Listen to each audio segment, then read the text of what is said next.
शहरातील वाड्या पार्क क्रीडा संकुलाला आंतरराष्ट्रीय दर्जा मिळवून देण्याच्या वल्गना यापूर्वी अनेकदा झाल्या, परंतु त्याचे पुढे काय झाले हा प्रश्न अनुत्तरित असतानाच सध्या क्रीडा संकुलाची अवस्था दयनीय झाली आहे। साफसफाई आणि स्वच्छतेची बोंब कायम होत असून विविध खेळांसाठी निर्माण केलेल्या स्वतंत्र व्यवस्थेचीही पूर्णतः दुरावस्था आहे। येथील बॅडमिंटन हॉलमध्ये सोयी सुविधांची वानवा असून सर्वत्र अस्वच्छता, अपुरी लाईट व्यवस्था, बंद पडलेले फॅन्स, कोर्ट्सवर पडलेले खड्डे, पावसाळ्यात छताची होणारी गळती यामुळे खेळाडूंना मोठा त्रास सहन करावा लागतो आहे।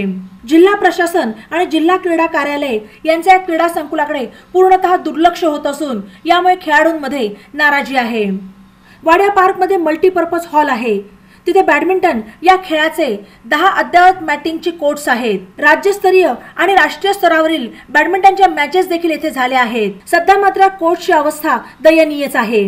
सकाळी 6 ते 10 आणि दुपारी 4 ते रात्री 10 वाजेपर्यंत रोज या कोर्ट्सवर प्रशिक्षणार्थी खेळाडूंसह सुमारे 200 ते 225 खेळाडू बॅडमिंटन खेळत असतात। क्रीडाधिकारी कार्यालयाला सगळ्यात जास्त महसूल देणाऱ्या कोर्ट्सच्या दयनीय अवस्थेमुळे खेळाडू वैतागले आहेत। अनेक खेळाडूंना छोट्या मोठ्या दुखापती होत असताना देखील क्रीडाधिकारी कार्यालय पोकळ आश्वासनाव्यतिरिक्त कोणतीही सुधारणा करत नाही। अनेक वेळा खेळाडूंनी विनंत्या केल्या, समक्ष भेटून विनवण्या केल्या, तसेच निवेदन देऊनही आहे तशीच परिस्थिती कायम आहे। बातम्यांसाठी ई नवा माडा YouTube चॅनलला सबस्क्राइब करा आणि बेल आयकॉनवर प्रेस करा।